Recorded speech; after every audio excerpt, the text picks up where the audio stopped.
Qué alegría estar nuevamente con mi partner, Luis Enrique Sánchez, en este capítulo número 3. Bienvenido. Hola, Gracia. Bienvenidos todos. Es un gusto estar aquí contigo nuevamente.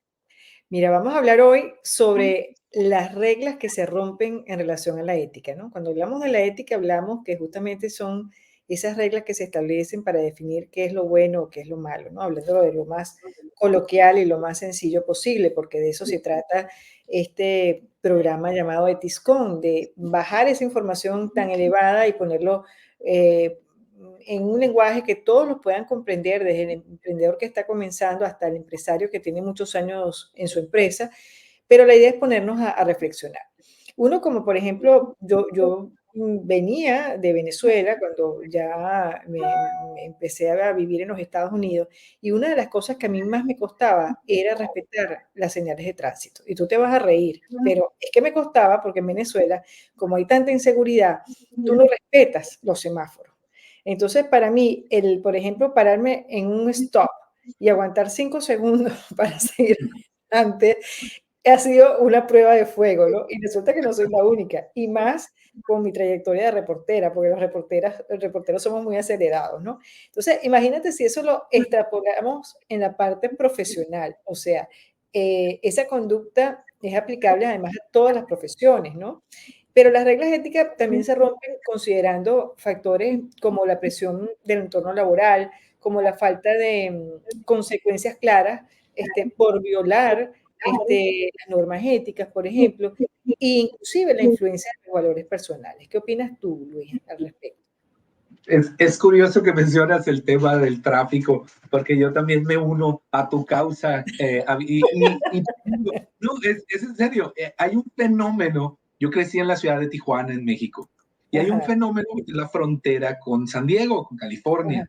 Entonces, en Tijuana se dice, y ahora sí que mis conocidos y colegas no me dejarán mentir, pues que se maneja horrible, o sea, el tráfico y cómo se mete la gente, hay gente de todos lados, pero solamente cruzas la frontera hacia los Estados Unidos y todo el mundo seguimos las reglas, etcétera. Y que sí, te puede parar un policía porque la tal cual. multa de $100. Entonces, ese miedo, si le quieres llamar así, no, es que le tengo más miedo a los policías de Estados Unidos porque sé que me van a parar si Claro. incumplo. A diferencia acá, que es una selva en Tijuana y todo el mundo manejando como puede, pues obviamente, como dices tú, es el alto o el semáforo de un segundo. En la noche, aunque esté rojo, si no hay nadie, por seguridad también le das. Entonces, esos factores son los que te ayudan o te empujan a incumplir en esas reglas. Y es en donde uno pues, toma sus decisiones en base a riesgo y a miedo, como decías tú ahorita. ¿Y eso cómo lo traspolamos a la parte corporativa? Porque sucede lo mismo. Sí, total. No, totalmente.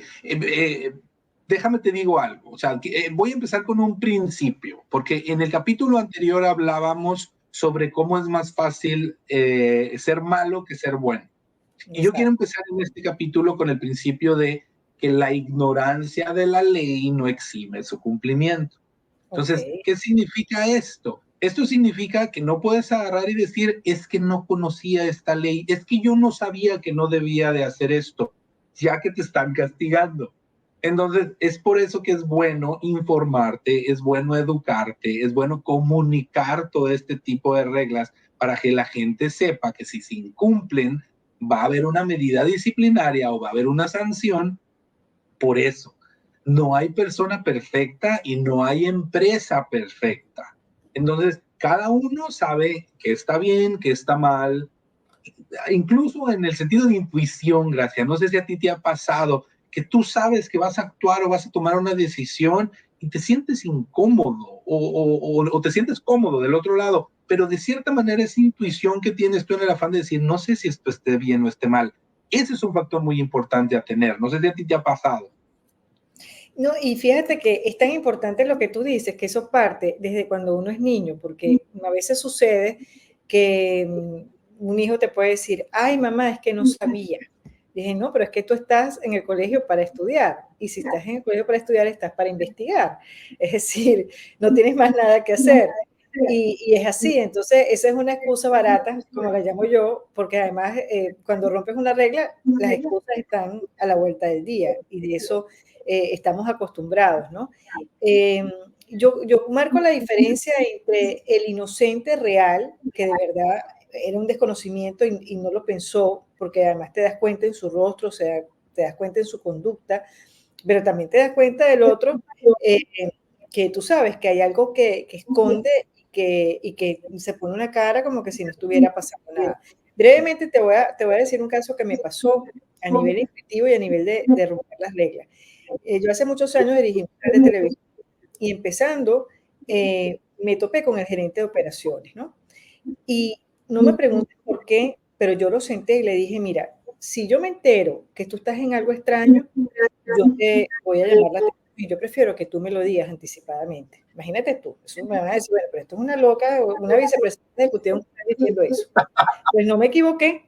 Resulta que yo había logrado traer un cliente que nos pagaba la nómina del canal, era, tenían una tendencia religiosa, ellos usaban la programación en hora nocturna y de repente me dejaron de pagar. Entonces, claro, yo llamé porque yo dije, caramba, ¿cómo es posible que esta gente, aparte de practicar el tema religioso, no me estén incumpliendo a nivel económico? Y me pidieron que fuera a con el pastor. Y yo me siento enfrente al pastor y le digo, mire, ¿cómo es posible que ustedes que predican la responsabilidad? Entonces, ellos me habían pedido estar en una antena que tenía el canal para ellos transmitir nacionalmente. Yo les dije que no había ningún problema y que no tenían que pagar nada. Pues resulta que el gerente de operaciones les pagó, lo llamaron y les cobró, perdón, y ellos tenían los cheques. Entonces, yo quedé un trato con ellos, le dije, ok, deme esta prueba, yo les devuelvo la plata y por favor me pagan para yo poder pagar la nómina porque era un canal que estaba empezando. Y así fue. Te puedes imaginar cuando siente el gerente de operaciones, él entró en shock porque evidentemente yo tenía las pruebas de algo. Entonces, esto es importante porque uno no es perfecto, uno no es Madre Teresa de Calcuta, Claro. pero también uno como profesional y ante una responsabilidad tan grande, tú tampoco eres un bobo, tú sabes por dónde van las cosas, entonces tienes que también estar muy pendiente, ¿no? En el mundo donde yo me encuentro es un mundo que, bueno, que te consigues de todo, pero bueno, tienes que estar muy firme también para manejar ese proceso ético. Sí, sí, de acuerdo contigo. Por ejemplo, te doy las dos perspectivas, en el sentido personal y en el sentido empresarial. Y tocas un tema importante en la diferencia, bueno, no diferenciación, pero en el manejar incentivos y medidas disciplinarias. En el tema personal, como dices tú, a mí me pasaba, oye, eres oficial de ética y cumplimiento, y escuchan eso y a lo mejor piensan que eres santo, ¿no? Y no, tú también tomas tus riesgos, tú también tienes los mismos conflictos de interés, a veces todavía un poco de mayor presión en el hecho de miedo a represalias, miedo a que te despidan, miedo a que pase en algún momento algo negativo, ¿no? En el sentido de proyección de carrera. Pero como personas, tú tomas la decisión de la misma manera como hablábamos hace unos minutos. Te paras en un semáforo, tú decides si le quieres pasar ese semáforo o no, dependiendo de la urgencia que tengas, la cantidad de carros que estén a tu alrededor, el horario en el que estás, y aceptas las consecuencias que pudieran pasar sobre ello. De la misma manera, las empresas hacen lo mismo, no hay empresa perfecta. Las empresas analizan riesgo y analizan costo-beneficio. ¿Qué significa esto? Oye, ¿qué me puede pasar si no hago esto? ¿Qué me puede pasar si incumplo con esta ley? Y verifican, oye, ¿qué tal? ¿Hay autoridad que puede reforzar esta ley? La ley, hay lagunas en la ley que te puedan en algún momento ayudar o no. ¿Cómo me puedo proteger de la mejor manera? Y analizan, cuando digo costo-beneficio, es el cuánto me cuesta en campaña de ventas, en campaña de marketing para aumentar la venta de productos. ¿Cuánto me cuesta tomar esta acción en comparación con lo que voy a pagar de multa si es que me llegan a multar? Y si la venta es mucho mayor, pues obviamente van a tomar la decisión, o algunas empresas, no quiero decir todas, algunas empresas van a tomar la decisión de costo-beneficio diciendo voy a ganar más de lo que me va a costar. Y ese es un enfoque bastante bueno en el sentido empresarial que pudiera mencionar. Y cuando digo incentivos y medidas disciplinarias, es que es muy importante que así como castigas a la gente que no se porta bien, también incentives a la gente que sí se porta Claro, totalmente de acuerdo.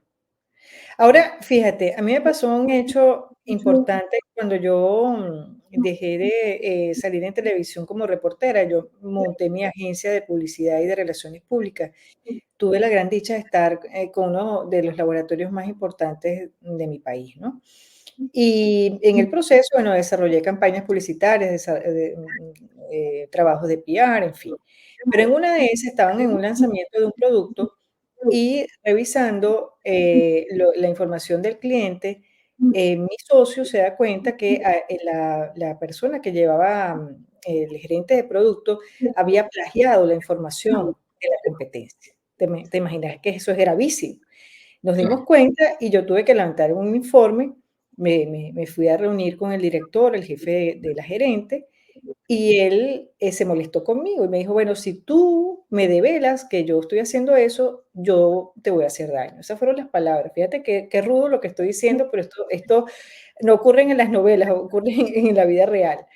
Y resulta que, saliendo de esa reunión me consigo nada más y nada menos que al dueño del laboratorio. Y él, bueno, gracias Elena, qué bien lo que estamos haciendo, qué bonito. Le dije: "Mire, usted me puede dedicar 5 minutos". Y así fue. Me senté con él y le dije: "Mire, este informe pasó esto, yo no me puedo quedar, yo no le puedo decir a usted que despida a estas personas, pero yo me retiro como agencia de PR". Y así fue. Y a los 5 años me volvieron a contratar. Entonces, fíjate que, ojo, y era un cliente para mí muy importante, con un beneficio económico muy importante, pero la ética prevaleció ante ese proceso. Todo emprendedor o toda persona, no necesariamente el emprendedor, tiene sus días buenos y sus días malos. Tú y yo hemos tocado este tema.